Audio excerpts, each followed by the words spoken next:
given name is Abankwa. My father's name is Ntim.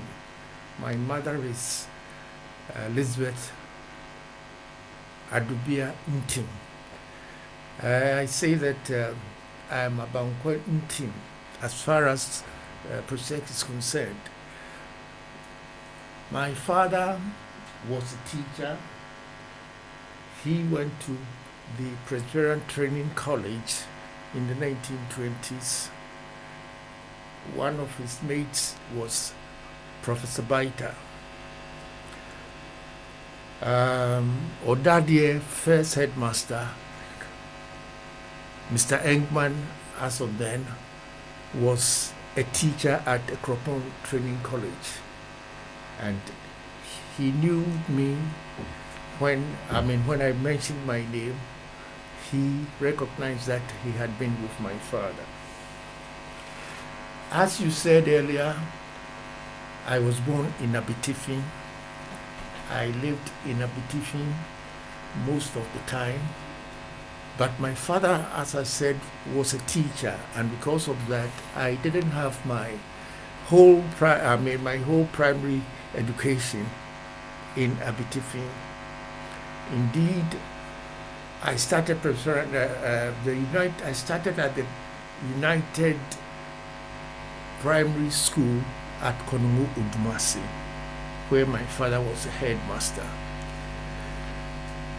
I stayed there until I got to Standard 1, as they used to call the classes.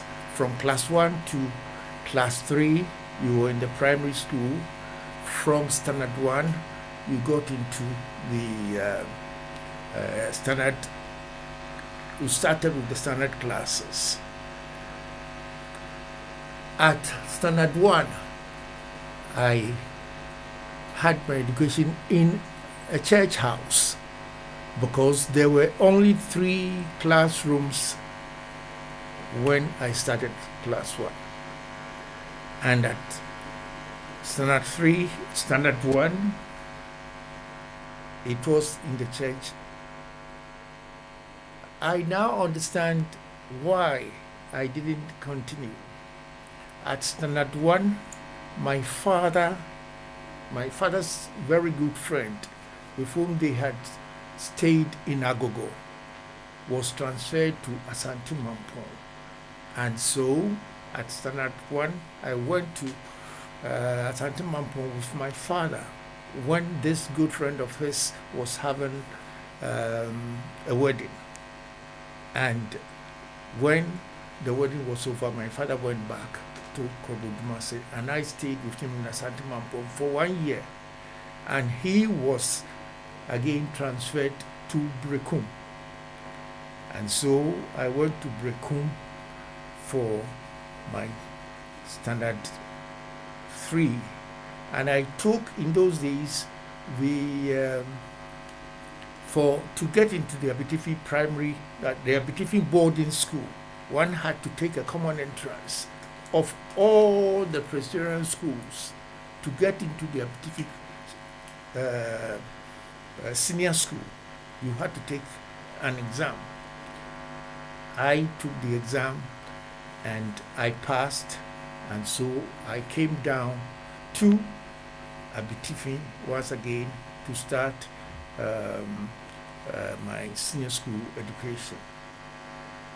I was at the senior school for 4 years, and at the end of the 4 years, I was to go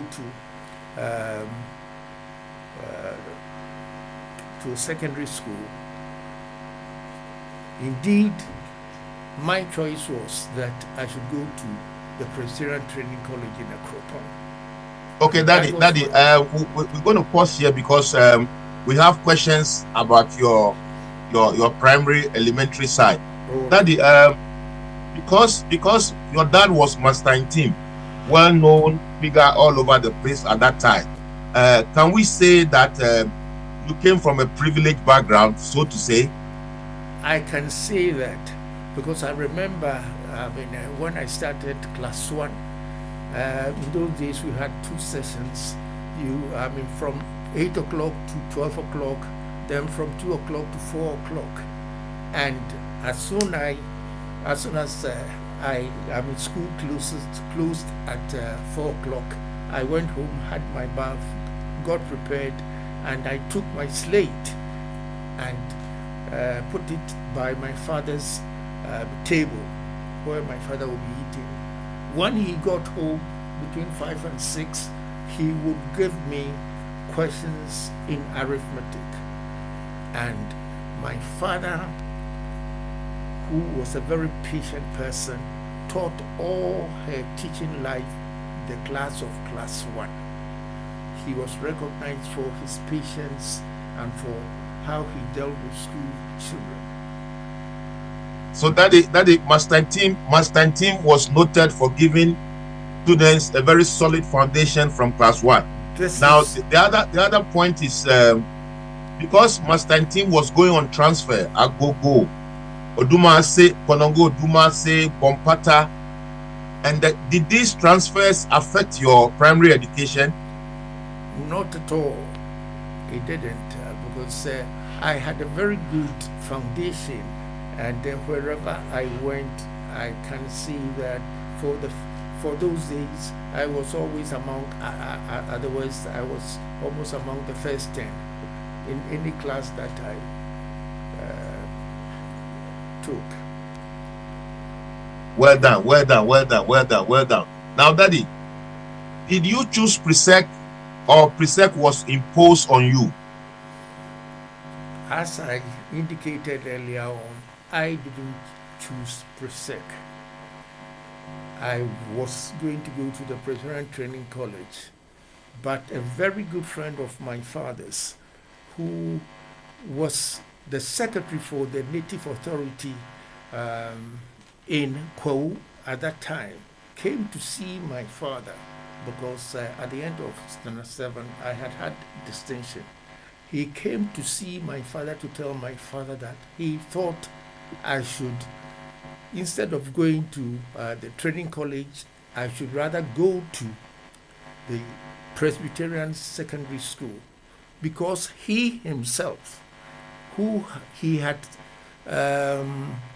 held this position as at the Native Authority Council for 10 years, and at the age of about 30, he decided to leave the Native Authority to go to secondary school, and he chose Presbyterian Secondary School, and he said that he would take me to Presec, because when I finished Presec, I would become a post-secondary teacher, which was going to give me a great advantage over my peers. This is how I got to Presec. This is how I got to Presec in Odumase Krobo. And okay. When I was going to Odumase Krobo, because of his age, indeed, he had been given privileges.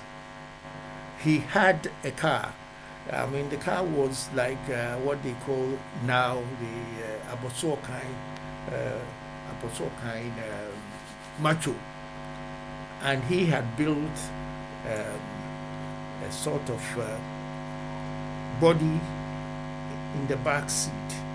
And he had this, and we traveled in that car all the way from Abitifi. We stopped in Nsawam, where he had a shop, to see his brother, and came. So I did not arrive in Odumase on the day that the schools were opened. I came in this special car with him alone, and we came, and his driver took the car away. When I arrived at Odumase, he had again been given a privilege. He had been made the sick bay officer, and for that reason, he was staying in a room of his own.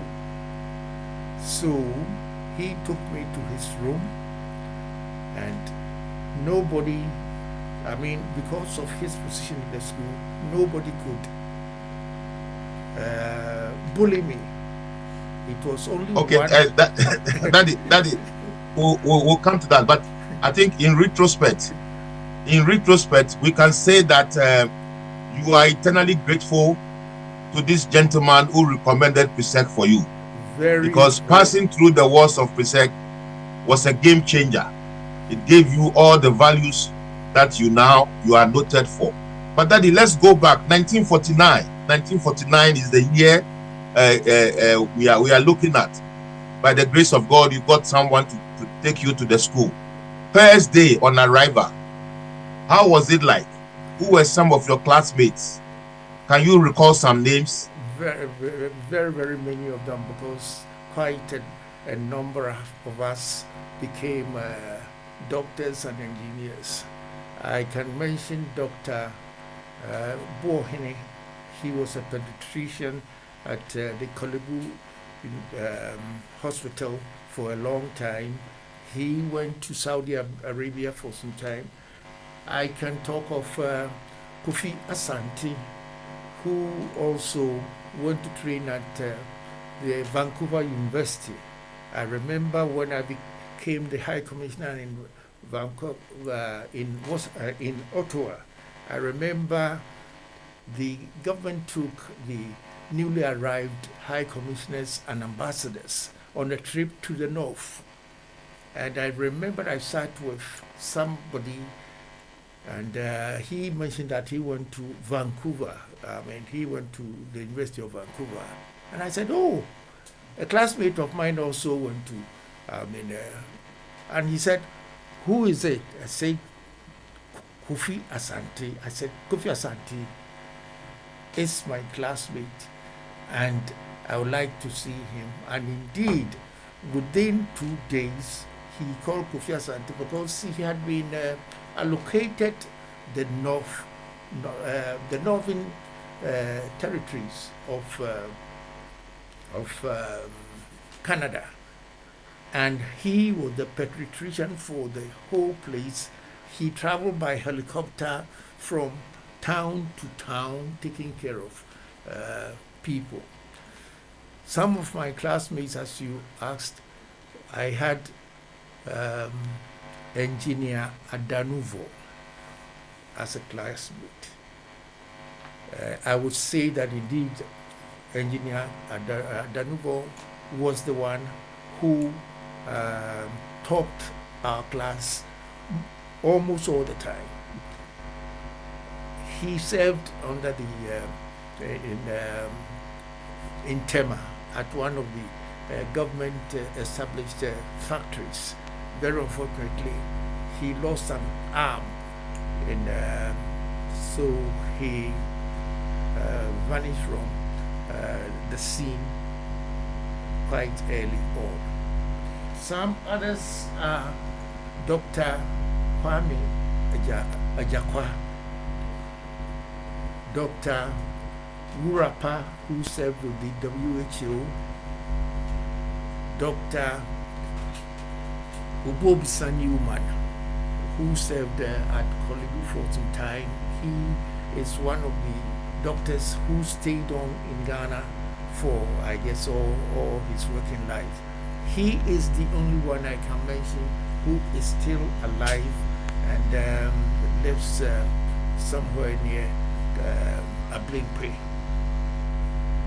Yes. So, Daddy, can we say that it was a very, very strong academy? I mean, that the class was top. What we call Nachu in PSEC, we call them Nachu. Guys who were very, very brilliant. You all found yourself in a very keen competition, and down the line we're going to find out how you were able, with all these very strong guys in the class, at the end of every term, Alex Abankwa's name is always among the top 3. We need to find out that secret later. But Daddy, who was the headmaster and some tutors in your time? Our headmaster was the first headmaster of PSEC, Mr. Engman, as he was at that time. I met him for just about 1 year. At that time, I see that he had taught at the Presbyterian Training College before, but he was not a graduate. So at that time, he went to England to do his graduate studies. And this is when Mr. Clufield took over from him. I remember very well that Mr. Clufield was almost always in suit. I never saw Mr. Engman. I never saw Mr. Engman in suit. He was all over, moving from this to that place in the school. The school was one of these old German structures, and the school was bounded by a wall, but the back of the school was open. Indeed, we had free, open space for movement. If I can talk about it, the after the morning session, we all moved out of the compound. We went to the cemetery. Which was mainly built for the missionaries in the days when the missionaries were in Kogomasi. And we went to sit on the tombstones, where this is where we went to study outside. Yeah, and as I would say, the in our year, Mr. Engman decided that he was going to increase the population of the school. All our predecessors had only one stream. At the same time, he also decided that instead of 5 years for secondary education, he was going to make it 4 years. And so those of us who went in 1949 joined the previous year's Form 1. And at that time, we had about 120 students for our stream. We had 30 in each class, and that will give us about 120.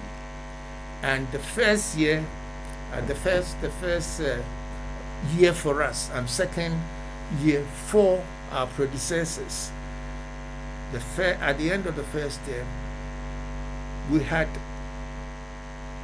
all of us, the 120 people, we had the same examination, and we were graded from 1 to 120, and out of the 120, most of the second batch, that is, most of those who came directly into Form 2 were the ones who went into the A class.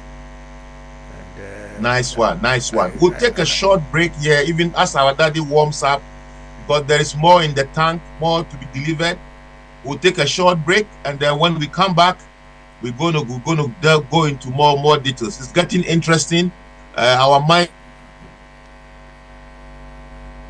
It wasn't easy for daddy going over all the way, jumping on that truck all the way. Most of you would have refused. You would have wanted something else. We'll take a short break, and then we'll come back. Michael, let's have a short break. At ODADE Radio. Follow us on Instagram and Twitter at ODADE Radio. You can WhatsApp or call us on 0200 092925.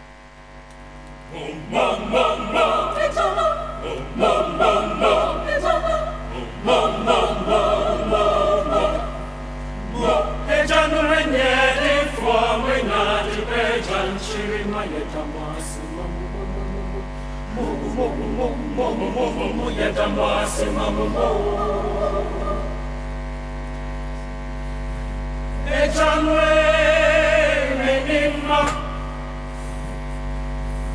Akoja sasifuwe aye Ejanwe mama kwabo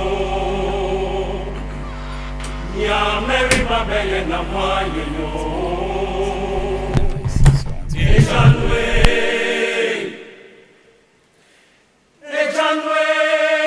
menimba Hello. Akoja sasifuwe aye Ejanwe mama kwabo Nya Mary mabeye na mwaye yo Ejanwe Ejanwe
amamba Agonya ufede fwe aye Ejanwe ya mama kwabo Ahufede fata amamba ho Ejanwe amamba Agonya ufede fwe aye Ejanwe ya mama kwabo Ahufedi fata amamba o Ejanwe Ejanumbo ya mama kwabo Ejanumbo ya mama kwabo Mushishe yara Mufrefre yara Mupimpim yara Muprebre yara Mama yenwe nyajuyen Ejanum mo Ejanum mo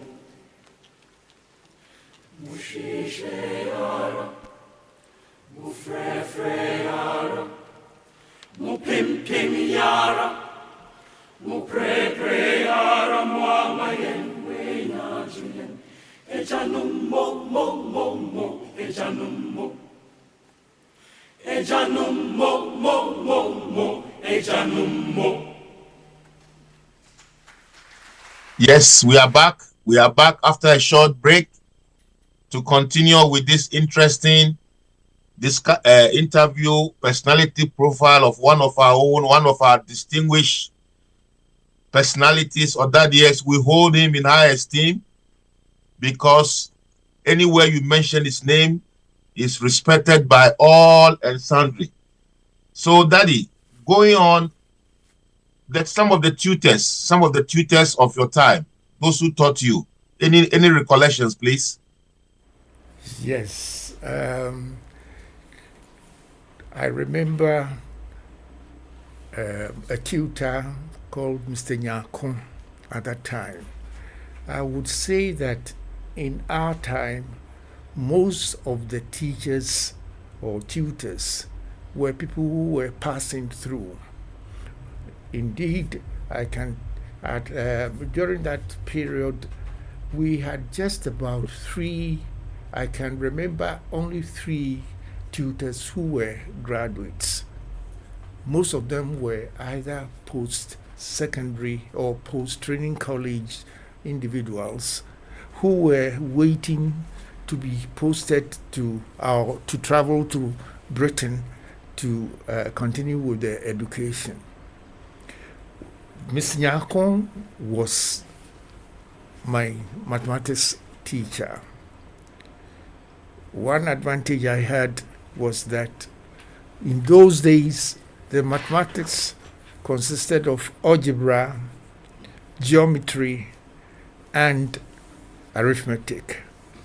And almost every time I had 300 marks there, and for mathematics. Mr. Nyakon was a very nice person, and some others were Mr. Dove, who was a Cellularian.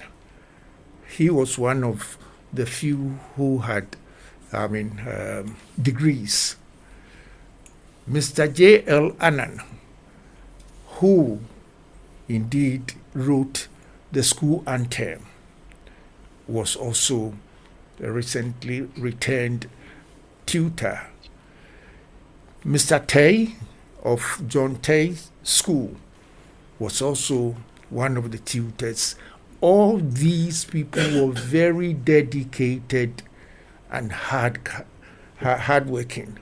and they made sure that whatever they taught us, they put us, even at that time, I would say that other schools, so that if you wanted to be an engineer, if you wanted to do mathematics, then you would come to Presec. I remember one such student who came from St. Augustine's because he wanted to, be an engineer. There were others like Mr. Anu. This was a very interesting person.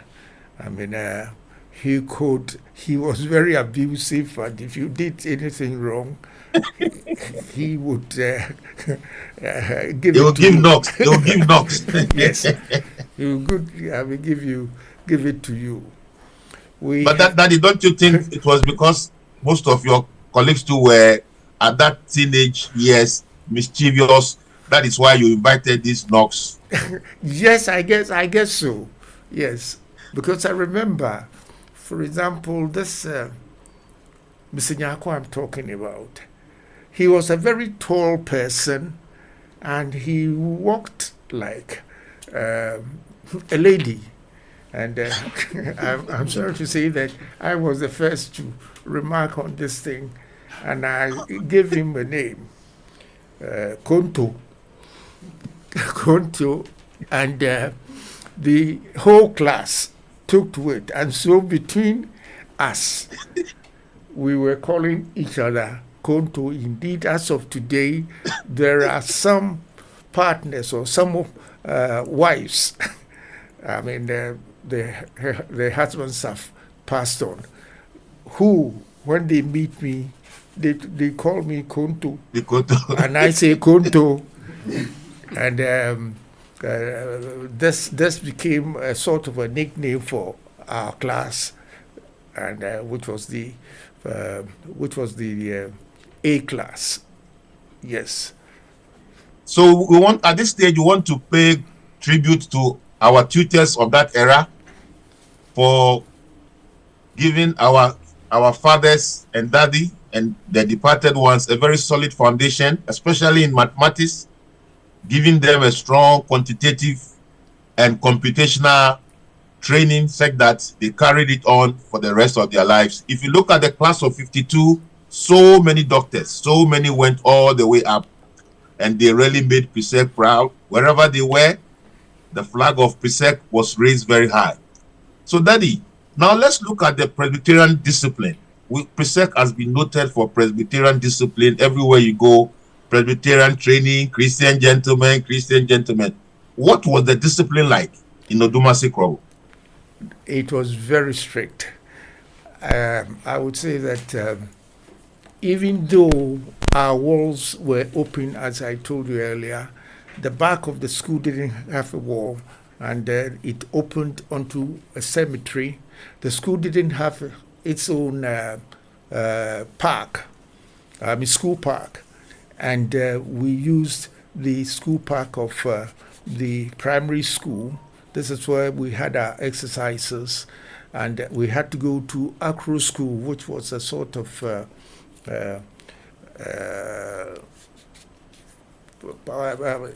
it wasn't the denominational.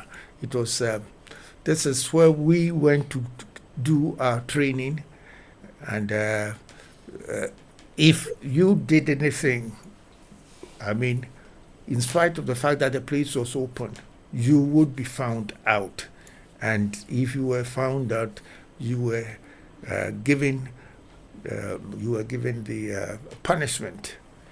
The punishment included, going to fetch water and other sorts of punishments. Nice one. So, Daddy, on a typical week, what was a typical weekday classroom like? Monday morning, what was it like?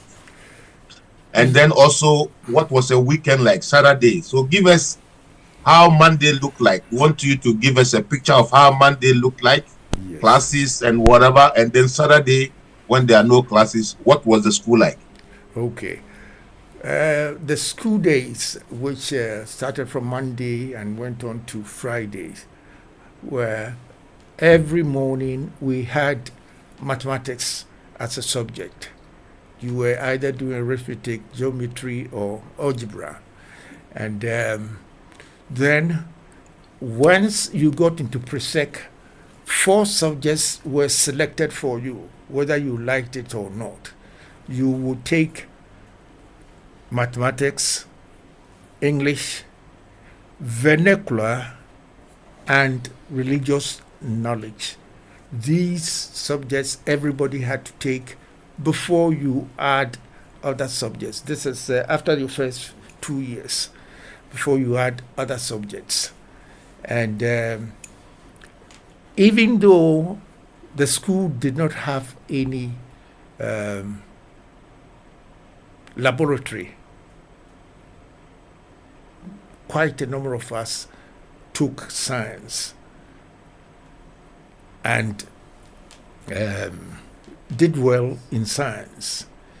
I remember that most of the people I mentioned, whose names I mentioned, they were all mostly science students, and I really don't see any reason why now most or pre-sec at one time became the science school.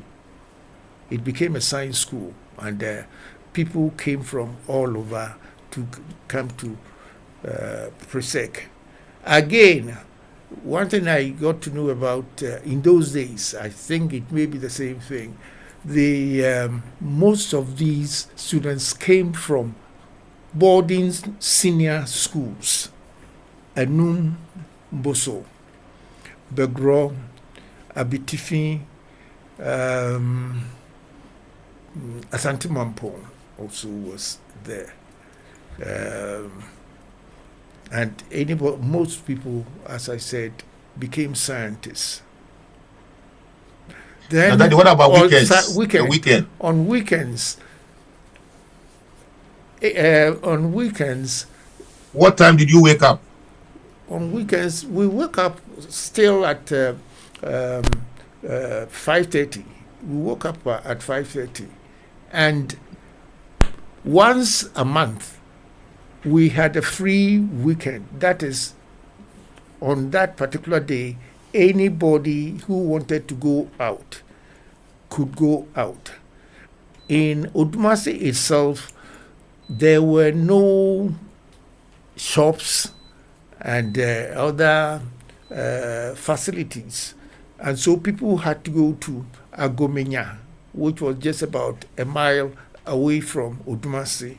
This is where there was a UAC shop, and so this is where people went to buy stocks to fill the boxes. And again, on the one day where everybody was free to go out, I remember that the seniors, some of the seniors, organized us, and we went to town, rented bicycles, and we rode from Udumasi to go to Pong. Pong was where we normally gathered water, especially in the dry seasons. In the dry seasons, our well, which was called Escate, didn't. We didn't have water, and so people would go to Pong. And again, it was only during our time that the school got the first truck, and this truck would take students and tanks, what do you call them? The barrels. We would take barrels and we go to Pong to fill the barrels. The barrels stayed in the trucks, and then we went in to fetch water from the Volta River to fill the tanks and brought the water to feed the kitchen. And indeed, people also carried water all the way. This was done mostly on Friday afternoons. People will carry water from Pong after they had gone to wash their uniforms. They would then fetch water and bring the water to Odumasi for. Okay, that is so. I know that. It was. If you ask the present generation to go and fetch water at home, then they won't go to school at all. Most of them will decide not to go to school. But you guys really sacrificed, knowing the objective and the goal you had, and you braced yourself for it, and you went through it. But Daddy, what about Sunday evening service, church services? Sunday, how was it like? Yes, Sunday evening churches or services were very, very popular. And I remember one special day, Reverend Dagadu, he was a Methodist. He had been invited from Accra to come and preach. And this Reverend minister, when he called for him, I don't remember the English version of it, but this is a song that is Mobruhunu Nyame Kaime. And when his voice alone went over the whole schools, he has such a good voice that he sang. And I remember the next day, I went to one of my seniors. I had the advantage of knowing a bit about music. My father had a harmonium, which he gave to a school teacher during my senior school time to teach me music. I went with this senior ODADE, and we sat in front of the harmonium. We look at the one of the tunes, and we learned this and sang, and indeed all the school after this preaching from Reverend Dagadu, everybody just sang this song every time they had a chance. And Nice one. Reverend Dagadu, like you said, was a very prominent minister in those days. Very well known minister in those days. So, Daddy, Krobo guests were next to you, and how did you guys react with the ladies, young men, in your teenagers, your testosterone, and all those things. How was it like? We heard you were writing love letters to the ladies at Probo Girls. You were meeting them at a spot, a mango tree, or a place where you drop letters. The ladies will pick the letters, respond to the letters. How was it like, young men? I'm surprised to hear this, because indeed I would say that I never noticed Probo girls.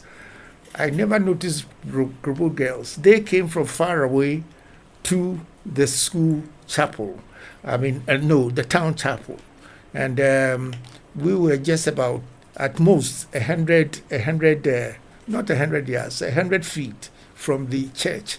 So I would walk and go to church, and I never heard about that. I think it was later on that people were talking about Abri girls. I never noticed that people were writing and putting letters on the stones and all those things. I didn't notice it. Okay, we'll leave it at that. But Daddy, our research, it also indicated that your class had very strong, brilliant, many brilliant students. But in the midst of that, anytime there was an examination, you were among the tops. What was your secret? Okay, my secret, I would again say that I didn't take learning very seriously during the day, but I don't know whether any of you met it at Udmasi, those of you, and there was a little box that we prepared. This box was about 4 inches by 6 inches, and you had the front going through a groove, and so you pulled the front board, and you left about 6 inches by 4 inches, and after lights out at 9 o'clock, this is what I did.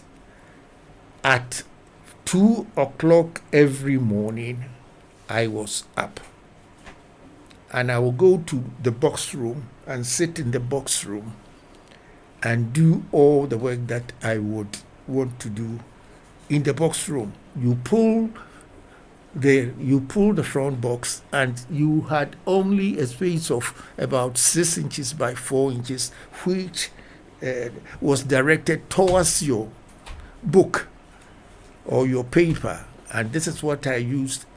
It became a habit of mine that up till today, when I go to sleep at 2 o'clock, I wake up. Up till today, irrespective of the time that I go to sleep, at 2 o'clock, like a clockwork. I could Wow. I could set my watch with that. I got up and it was 2 o'clock, and I would sit in the box room and learn till about 5:30 when others got up. I would say that So you were burning the midnight oil. This is what I was doing. Yes. Wow. Yes. Interesting. So whilst others were asleep, you were burning the midnight oil. I was not the only person doing this. It was for a few of us. This is what we did. We got up in the night at 2. Nice. And the same that competition, that edge has been with Presec boys all over, and that is why we are all over the place. People say we make noise, but we make noise for a reason. You know, the school, the founding fathers, the dream of the founding fathers has come to pass. We are all over the place, even with your year group. The names and personalities you mentioned and what they achieved is so remarkable. And you yourself, you are very an example. When your name is mentioned anywhere in the world, people acknowledge your contribution. So, Daddy, what was your favorite food in Presec? It was curry and beans. Gari and beans, was given on Saturday mornings. And this was the time you could, if you could bring your gari or bring sardines to add to whatever they provided at the kitchen. So Daddy, you were garnishing your gari and beans. Yes. And Daddy, up to now, that menu, Saturday gari and beans, we came to meet it in 1976, and it's still there. That is the menu, gari and beans. It's one of the favorite food in Presec, and we used to call it makpo. Okay. And people and Daddy, were you getting the extra plates? I really, yes. Okay, in the earlier years, I was getting, or I was bringing my own gari and my own sardine to add to whatever they provided. But it was only in my last year that a very good friend of mine, who was my senior in secondary, in the senior school at Abankwa, and who stayed on until 1949 and joined us. He became the CBO, and so I needed not to bring anything on my own. When he provided for me very well from the kitchen, whatever extra food. That's nice one. And for listeners, CBO is Chief Boarding Officer. Yes. Presec, that is our designation. We don't use dining hall prefect. We go back to CBO, Chief Boarding Officer, who takes care of all our dining halls. Nice one. So Daddy, what about sports? Did you attempt any sports in Presec? I tried a few, but I wasn't very successful. But for table tennis, at the Abankwa Senior School, we used our dining tables. You picked four tables, and then you put a net on it, and then you have the table tennis board. And indeed, that was what took my time during the day. After classes in the morning, in the afternoon from 4 o'clock to 6 o'clock, you wouldn't find me anywhere but others. I indeed led the school to meet a few schools. Mauli was one of the schools we met, and we beat them. I captained the team, and then we played Achimota, where we were beaten, and I think Accra Academy too. Yeah. So Daddy, did you pass these table tennis skills to any of your children? Very unfortunately not. I mean, they didn't show any interest in that. And indeed, my children were mostly trained outside, because when I went out, later on when I went out as a foreign service officer in Washington, Ethiopia, Washington, Canada, India, Belgium. Canada, yes, Yeah. Canada. Well, I mean, mostly they were out of the country and they didn't take interest in table tennis. Okay. Yeah. So listeners, we'll be going on a second break, and during this time, we'll be receiving your messages. If you have any message for Daddy, if you want to say something, if you want to say, give him a shout out, you can send a message to our studio. We're going to read it. You can call in. You can call in the studio. And these are our social media handles. On WhatsApp, you can post your message on +233 2000 92925, +233 2000 92925. You can also post a message on our streaming platforms now: YouTube, Facebook, Twitter, Instagram. Just post your message. If you want to call in too, you can call in. We'll read your message. It's been very interesting so far, and we are all enjoying Daddy giving us what happened those days. We are reconnecting with our Otumase roots, and it's been so very, very, very interesting.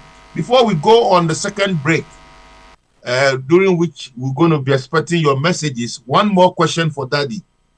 After the break, we're going to look at post-PRESEC. As Daddy left PRESEC 1952, we're going to look at life after PRESEC, his professional career and all those things. But Daddy, one more question before we go on our second break. Any memories about PRESEC that readily comes to mind anytime PRESEC is mentioned? Any memories that readily comes to mind anytime PRESEC is mentioned? Yeah. Before I answer your question, I would say that two of my brothers who followed me to PRESEC, also became CBOs. Became CBOs at PRESEC. One of them is with me in the studio now. The other one is the one who is in London. He also was let's pause and have a word of greeting from senior CBO. Please, senior, which year did you finish? I finished in 19. No, I'm talking of your brother. Yeah, 19. When? 61. 1961. And the second one, Kojuba. 1971. Okay. 1961 must be the mate of Professor Okwe, Michael Okwe, thereabouts. And yes. Professor Okwe, Professor Jangba, former Ghana Education Service, that group thereabouts. This foreign affairs, Afote Lai, foreign affairs guy, Afote Lai was one time deputy around those guys, if my memory is right. Okay, senior, welcome to ODADE Radio. We'll find time and also get in touch with you and invite you to our alumni activities. And then to this other senior in London, greetings from ODADE Radio. We hope you're following the program. So, Daddy, let's have your memory, any memory that comes to mind. Anytime, anywhere you are, PRESEC is mentioned, your mind goes to that incident or that issue. And then we'll take a break after that. Yes, I remember in my first year at Udumasi, I think it was the Monday or after Christmas, after Easter, we went to Agumenya. This is where we went for what you call in the church calendar. What is it? It's Amos, where we went to find or look for Jesus. And this also was the day that Mr. Engman had learnt about, I learnt about jollof rice. And when we came back from Amos, we were given the first preparation of jollof at PRESEC. And very unfortunately for the principal, I'm a single man, I think when he taught the women in the kitchen, they didn't understand.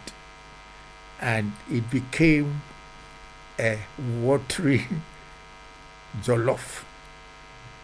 And watery jollof. And we returned, we were served this, and the whole school, I would say, led mostly by the seniors, decided they were not going to eat this jollof. And I haven't come from Abitibi boarding school. I was surprised. They went on strike shouting, "Woye, woye, yendi, yendi." And I was surprised that PRESEC students could do these things. Could go on strike and shouting. And of course, because it was led by the seniors, nobody ate the food. And for that reason, I thought that we had done something very wrong. I also remember that on one occasion, one of our seniors went out, and I think he didn't do what he had to do. We found a lady, and so the lady followed him to the school and reported, and so the whole school was called after 9 o'clock for this for her to come and point who had invited her. Identification parade. Of course, his colleagues smuggled him out, so the lady could not get the person to. And but that was something that really hurt me. I thought it was not right for those things to be done. Yeah. Oh, so Presec had FBI guys who smuggled the guy out. Wow, interesting. Yes. But that is this Woye thing. When I was in Form 2, 1977, we had the same experience where we were served very large portions of chicken. It was a Sunday afternoon, granite soup and chicken, and the portions were said that we didn't believe it was chicken. So people said it was vulture. So we also had a protest, Woye. So it resonates with me so much. But in our case, as we're saying Woye, some seniors ate the so-called butter. They ate it. Anyway, we'll take a short break, listeners. We'll take a short break and come back after 5 minutes. And this time we are going to focus on the post-Presec life of Daddy, his work at the Ministry of Foreign Affairs, going all over the world, and other issues. And that will be the second part of our conversation and discussion with Daddy. We'll also be receiving your messages and your calls when we resume. Michael, let's have a short break. Facebook at ODADE Radio. Follow us on Instagram and Twitter at ODADE Radio. You can WhatsApp or call us on 0200 092925.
Would you like to learn to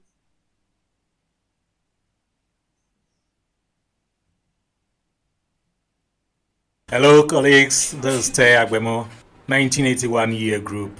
I invite you all to listen to ODADE Radio. ODADE Radio. Holding hands, walking all alone.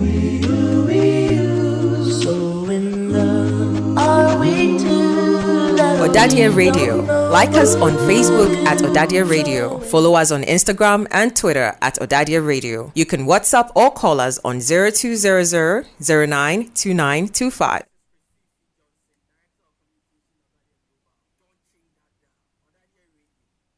Hello everyone, this is Chris Fifi Johnson, Director of Communication of ODADE Global. Don't change that dial. ODADE Radio, shine the light.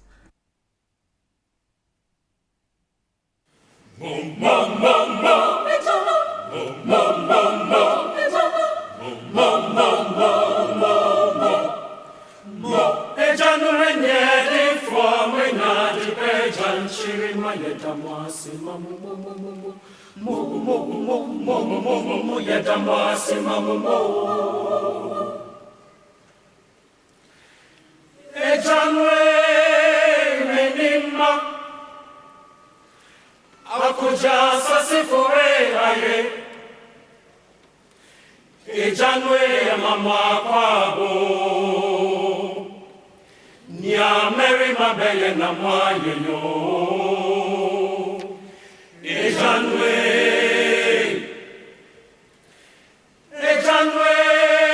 menimma Akuja sasifure aye Ejanwe mama kwabo Nya meri mabeye na mwaye yo Ejanwe momo ya mama kwabo Ejanu momo ya mama kwabo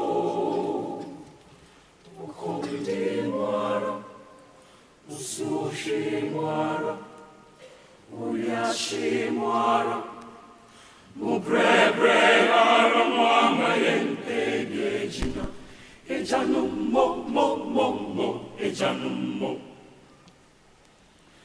Ukomdi mwara Usushi mwara Uyashi mwara Mubrebre ara mwama yente yejina Ejanu mo Ejanu mo Ejanu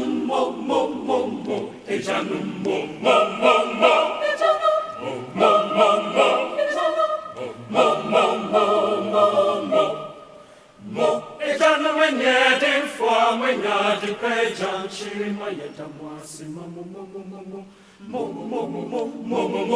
yedamwasi Ejanwe amama Agonya ufede fwe aye Ejanwe ya mama kwabo Ahufede fata amama o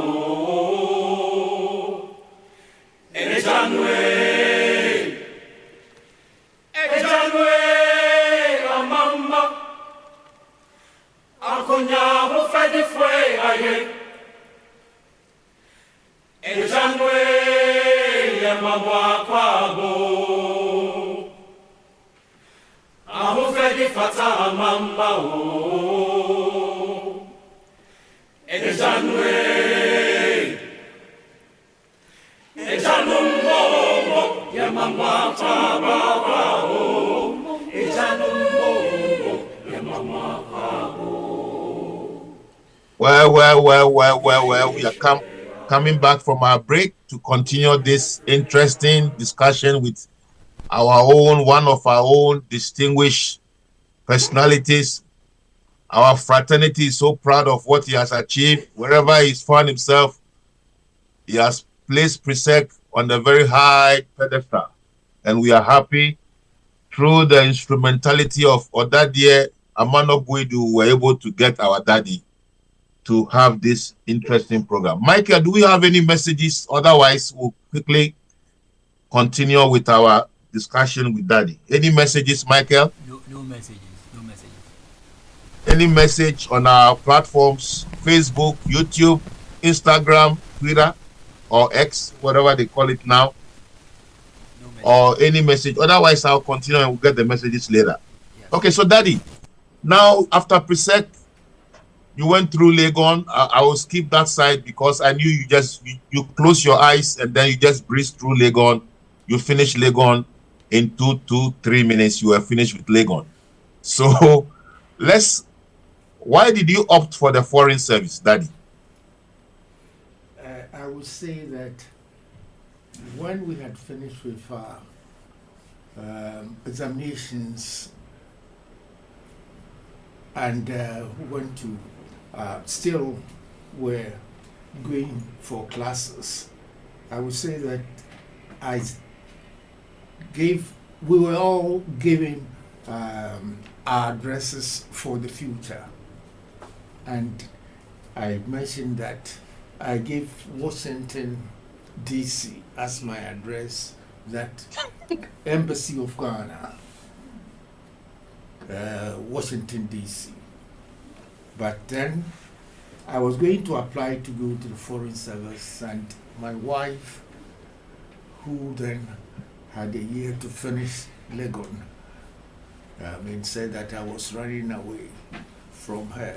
So I decided not to apply to go to the Foreign Ministry.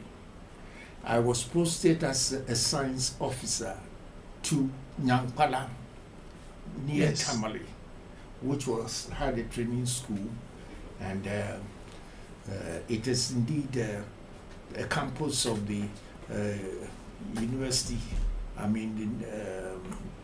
Northern Region University, and I was at Nyankpala just about 2 months after getting there. I got a police message from Accra. It came through the district commissioner. And so when I got it, I went to see this police commissioner what it was all about.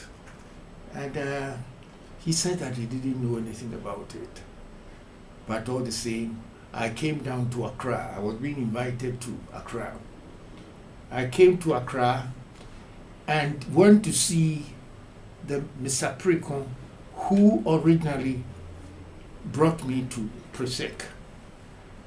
If he had been instrumental in, or he knew anything about my being called to come to Accra, he said he didn't know. So I went to the Foreign Ministry where I had been asked to report. I went to the Foreign Ministry and I was asked to go and see the senior secretary, and he interviewed me, asked a few things about me, and he told me that I should go back to Nampala and pack my things and come to the Foreign Ministry. I went, packed my things, came back. Up till this time, I didn't know exactly what I had come to do at the Foreign Ministry. Then after this interview, I went back to Tamale, packed, and I came back and I was asked to go and apply for a passport. I went to apply for a passport and I was going to India. I was being sent to India. And this is when I was told that it had been decided that I should join the Foreign Ministry and that I should go as a cadet to be attached to the Indian Foreign Ministry. I went there, and when I was taken to my office, I was told that I had come there, and indeed the government had decided that I should join the Secret Service of Ghana. I had been noticed by the then Deputy Director of the Ghana Secret Service. We stayed on the same floor at Lego, and he had seen me, and so when it was decided that I should come, it was he I didn't. He who had recommended that I should be invited to join the service. I didn't know until later on that after he had indeed left the Secret Service, that I met him. I went to his wife's. His wife passed on, and I went to see him to commensurate with him. When he told that it was he who decided, he had seen me, he had studied my temperament, he had done this, that, and I didn't know about it. And so when the Indian government decided that they would train our people, I came to his mind, and he went to the Public Service Commission to look for where I was, and then they sent me this message. And that began your illustrious career as a diplomat. Yes. Could you just briefly, because of our time, tell us the postings? You were in Addis Ababa, you came to Washington, you were in charge of the welfare of Ghanaians, and then you went to Canada, then you went to Europe. Could you just share briefly with us some of your foreign service postings? Yes. I mean, when I went to Addis Ababa, Addis Ababa was my first posting out. This was the time that Osagyefo wanted African unity, and most of the countries in the south came to Addis Ababa. So I was sent there, and so that I would get to know who were really for African unity, who were what they needed, and this is why I was posted to Addis Ababa. Then what I had learnt in India became irrelevant because things had changed. They were using other facilities for what my being sent to India for was not needed. So I joined the regular service there. Then when I came back from Addis Ababa, I was sent to Moscow to be trained by the Russian Secret Service. And from there, all this time I was in the regular foreign service, but at the same time I was working for the Ghana service. That's the idea was to be close to Ghanaians, to be close to the American government headquarters, and this is how I got into the purpose of my being recruited into the foreign service. And then that in between 1965, 1970, yes, Washington. And then in Washington. And then in 1966, President Nkrumah was overthrown.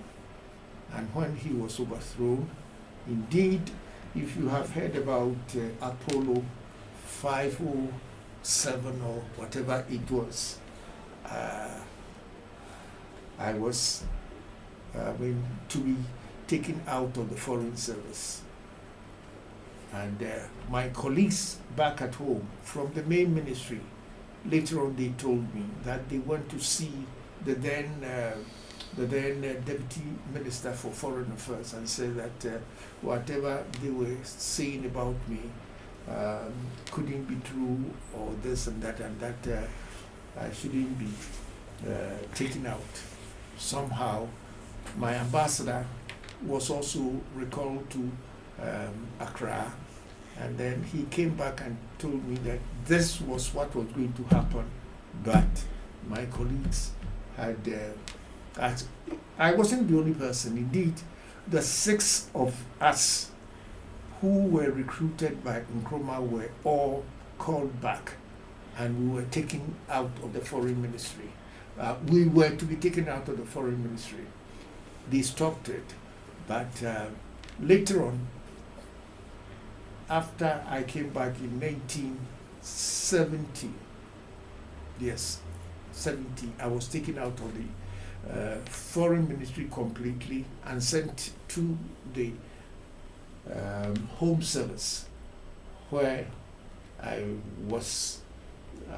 became the director of the pay research unit of the establishment office. I stayed there until Professor Busia was overthrown by Achampo. And when he was overthrown, somehow, I was recalled to go and head the intelligence, coordinating office at the president's office. This was in Achampo's time. And so I got back into the service and stayed in Accra for another 2 years when the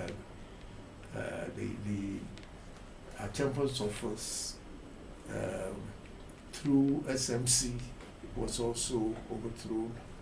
And when he was overthrown, I became a regular officer at the president's office, coordinating all the intelligence work from the police, from the research bureau, and all other institutions which dealt with security. Interesting. So that will take us to Canada. From 1976 to 81, you were the High Commissioner in Canada, Ottawa. Yes. When I went to Canada, at that time I had severed myself from the Secret Service work. I had become the head of mission. Of course, there was somebody else who did that work, and so for another 5-6 years, I stayed in Canada as the High Commissioner and did the work of a head of mission. And during UN sessions, being close to New York, I was I was nominated as a member of the delegation for the UN sessions for the period that I stayed in Canada. And in addition to that, I've gone over this. When I was in Washington earlier on, I was nominated for a scholarship by the Carnegie Institution to go and study diplomacy and international relations at the University of the West Indies in St. Augustine's, Trinidad and Tobago. So I was there, I did this. Then from Washington again, the American government organized sessions for diplomats, and I was also nominated to go and study diplomacy and international relations at John Hopkins? Yes, John Hopkins. So I did my educational background or my professional status took me through these courses, in addition to the courses that I had earlier in India and Moscow. Wow! Interesting. A lot of knowledge acquired over the years. So that it takes us to Belgium, 1991 to 98. You were Ambassador Extraordinary Plenipotentiary big post, Daddy, what is that post? What is that post? That post was, the European Union had agreed an agreement with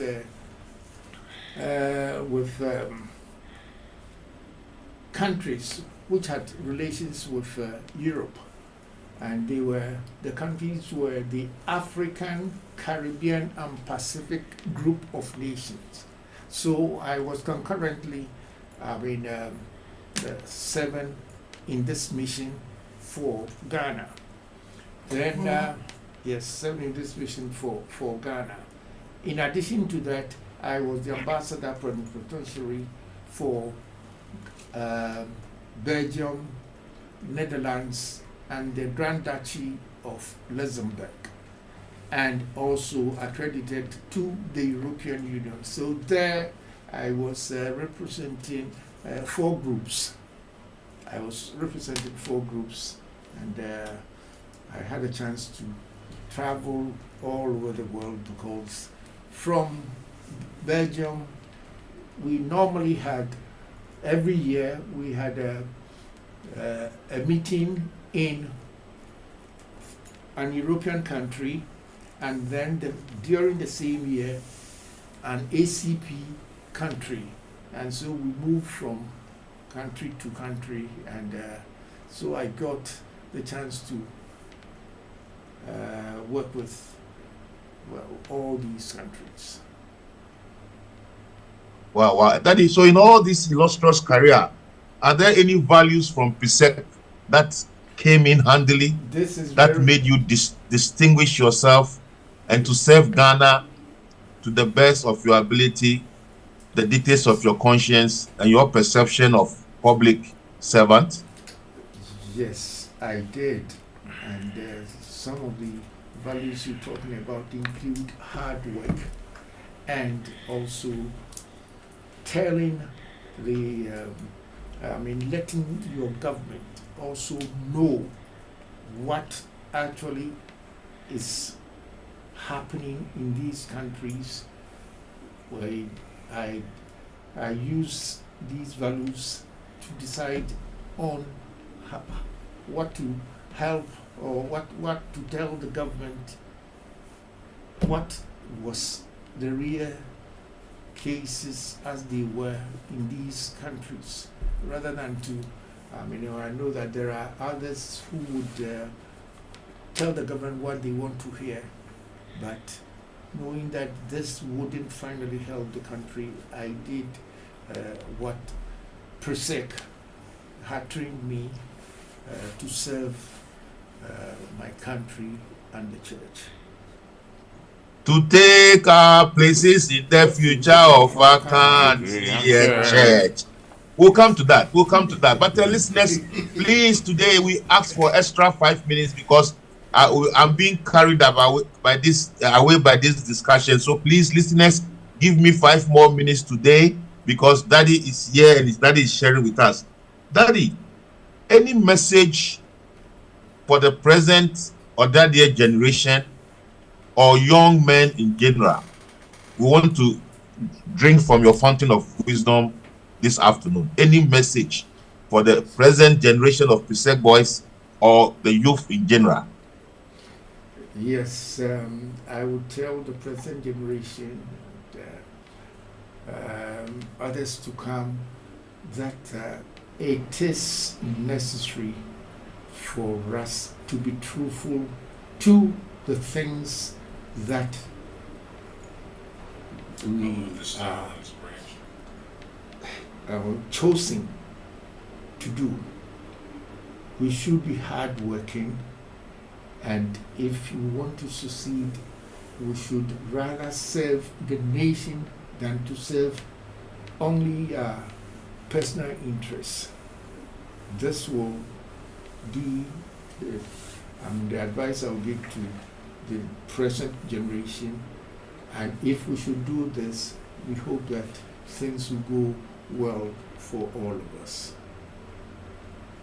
Thank you very much. And Daddy, once you came into retirement, you are so much involved in so many things, and like I said yesterday when I spoke with you, you may have to come back, because other years are telling me that they want you to come and talk about Ghana's foreign policy. Especially, we had regional groupings like ECOWAS. We had European community in East Africa. The East Africans had a regional grouping. The South Africans, certain African countries have SADDCC or whatever. All these regional groupings. How did these regional groupings affect the effectiveness of the African Union or whatever? We'll find time. I'll talk to your daughter and we'll see time you come back again. Exclusively on Ghana's foreign policy, its evolution from 1957 to now. But when you, in your post-retirement years, your hands are so full. For me, what touched me also is yourself and Madame, you devoted yourself giving back to the community in your hometown, Abetifi. Can you talk briefly about this giving back to the community? Okay. Yeah, since I retired formally in I was to have retired in 1993 at 60, but I stayed on, or the government got me to stay on in Brussels till 1998. Since I came home, I have also worked with colleagues to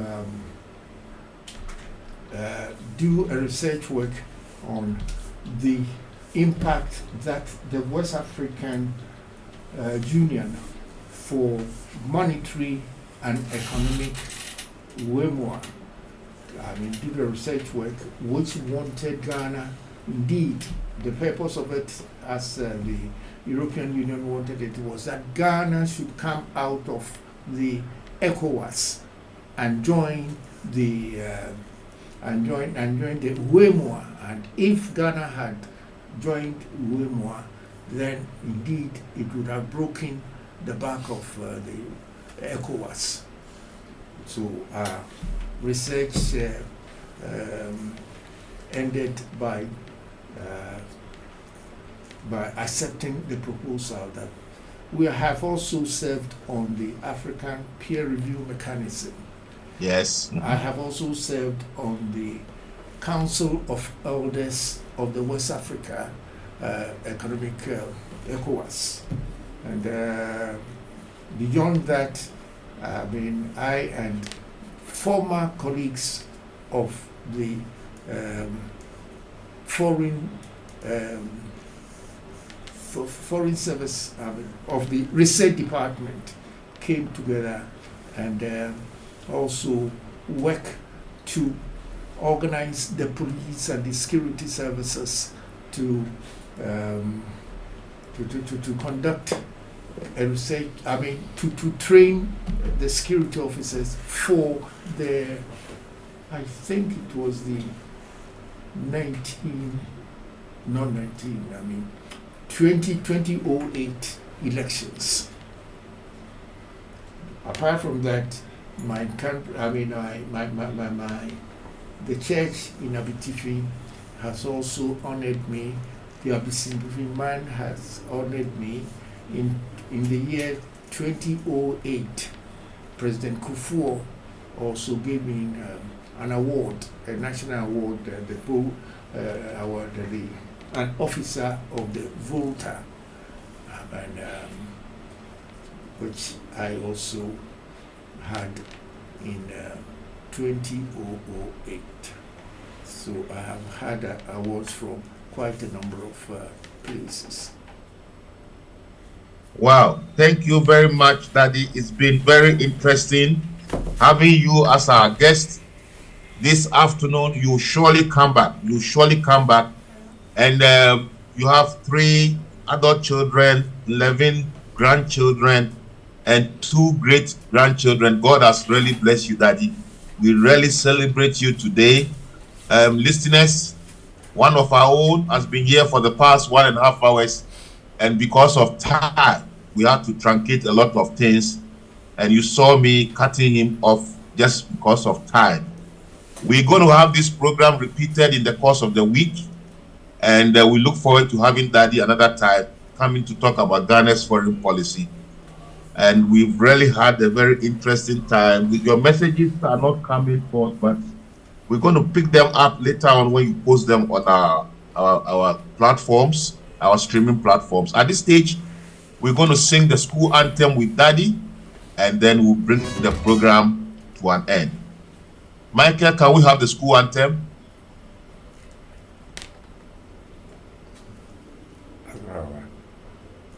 And after that, we'll take some pictures with Daddy in the studio with the family, and then we'll make a presentation to Daddy, a surprise presentation. Students of Presbyterian Secondary School, onward we march, we trudge along to happy victory, to victory, to victory. Our motto is a solid blue above in our salon. Illuminate, illuminate, to greet and give us movement. In thy light, we shall see light.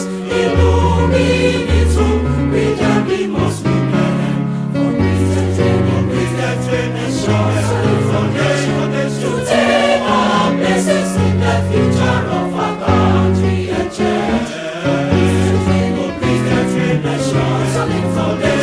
To take our places in the future of our country.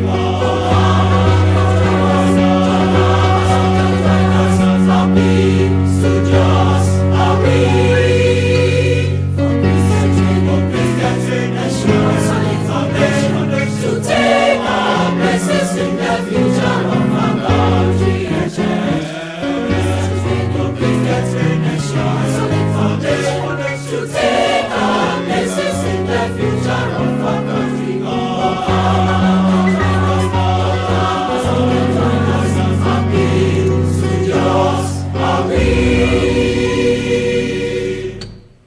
So at this stage, I'll call on our executive secretary of our fraternity, ODADE Benjamin Pipra, who is in the studio, to make a presentation to our Daddy.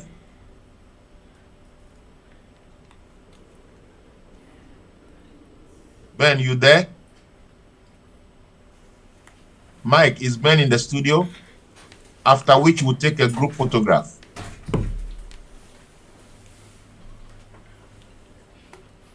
Is Ben in the studio?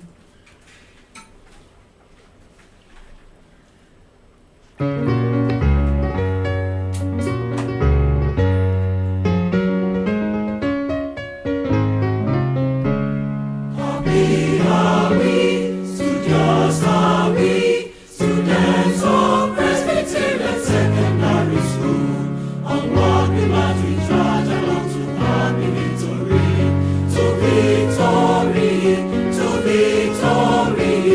Our motto is a solid blue above in our salon. Illuminate, illuminate, to greet and give us movement. In thy light, we shall see light. Illuminate, we can be most human. For peace and train and show us a foundation to take our places in the future of our country and church.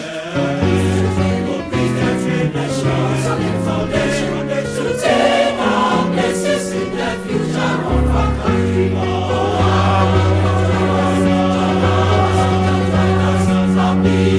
Studios are we.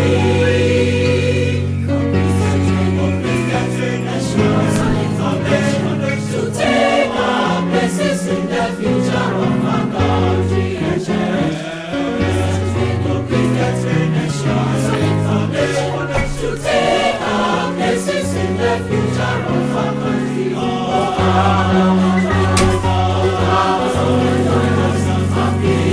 Studios are we.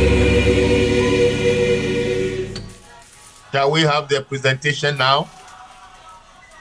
This is our executive secretary of our alumni movement. He's going to make a presentation to our Daddy. And let's have the cameraman capture this for our pages. All the platform pages must see this picture, after which all of us in the studio will take a picture with Daddy. and then the program will come to an end. It's been very interesting, very educative, very informative. So on behalf of Presec alumni, we are presenting this souvenir to Daddy for an illustrious son of Father Daddy, and projecting the image of Presec wherever he finds himself. Let's have some pictures of this presentation. Nice. Then all of us in the studio, can we have another angle to the pictures?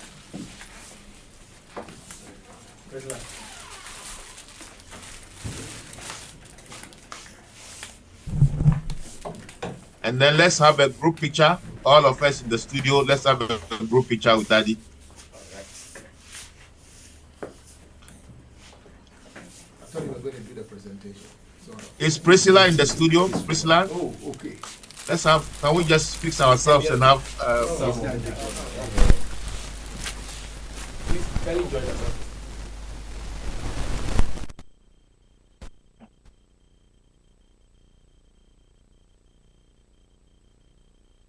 Nice one. I want to thank all members of the family who took time off to accompany Daddy for this program. We thank you so much. It's been a nice time. We're going to post this video on our platforms again and repeat this program tomorrow on Monday. We're going to repeat it. We want as many as possible to forward the recording to members of the family and to friends for people to see what we really enjoyed today. Let's not keep it to ourselves. So on behalf of Studio Michael, who produced the program today, DJ Yus, members of the interim management team, our executive secretary, our studio manager, Priscilla, and all those who contributed, Gladys Abankwa, Amano Boedu, who coordinated with me, and all those who helped to make this program a very interesting one. This is Eddie Fico from New York City, thanking you all and seeing you another time. God bless you and have a wonderful day. Thank you.